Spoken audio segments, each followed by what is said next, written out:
अदम एतमाद पर कौन कितना पुरएतमाद। कौमी असम्बली का हंगामा खेज इजलास 1 घंटे बाद। 27 निकाती एजेंडे पर इमरान खान के खिलाफ तहरीक अदम एतमाद भी शामिल। बहस का आगाज अपोजिशन लीडर शहबाज शरीफ करेंगे। 3 रोज बाद वोटिंग का इम्कान।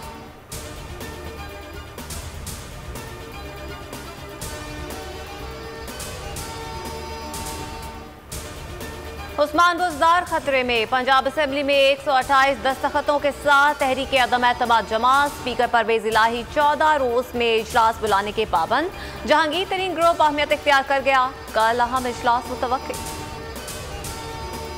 बुज़दार माइनस मुहिम जोई अपोजिशन की बचकाना हरकत है। हसन खावर ने बोल पर दावा किया। वज़ीर आला को नून लीग के नाराज अरकान की भी हिमायत हासिल है। उम्मीद है काफ लीग साथ देगी। तरीन ग्रुप पार्टी का हिस्सा है। राना मशहूद बोले 200 से ज़ायद अरकान तहरीक की हिमायत करेंगे। हसन मुर्तज़ा ने कहा कि कहते थे हिम्मत है तो तहरीक अदम एतमाद लेकर आओ।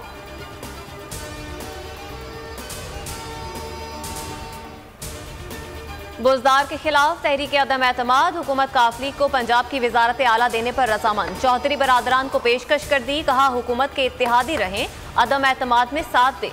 शाह महमूद कुरैशी ने कहा चौधरी साहब आप हमारा सब कुछ हैं। असद उमर बोले रिश्ता आज भी कायम है। परवेज इलाही के मुताबिक हुकूमत से अच्छे ताल्लुकात हैं, जल्द ब्रेक थ्रू देंगे।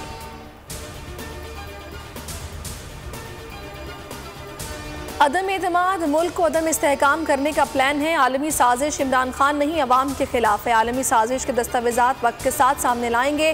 फवाद चौधरी कहते हैं कि कठपुतलियों के ताने बाने लंदन में बैठे शख्स से मिलते हैं। हमाद अजहर बोले हुकूमत के खिलाफ आलमी साजिश हो रही है, सबूत मौजूद है।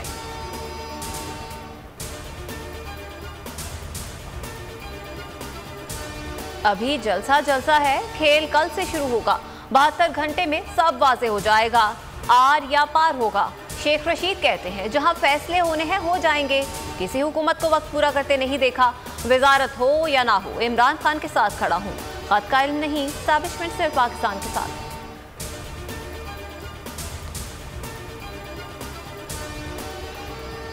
रुकन डी सीट हो जाए तो तहरीक अदम एतमाद नाकाम हो जाती है, लेकिन हुक्मरान जमात अक्सरियत फिर भी खो देगी। सुप्रीम कोर्ट के सदारती रेफरेंस पर remarks. Chief justice Umar Ata Bandial ने इस्तफसार किया क्या कानूनी बददियानती पर ताहयात नाअहली मांग रहे हैं। अदालत के बाहर क्या हो रहा है, सरोकार नहीं। अदालत का वज़ीर आज़म की कमालिया में की गई तकरीर पर इजहार तशवीश।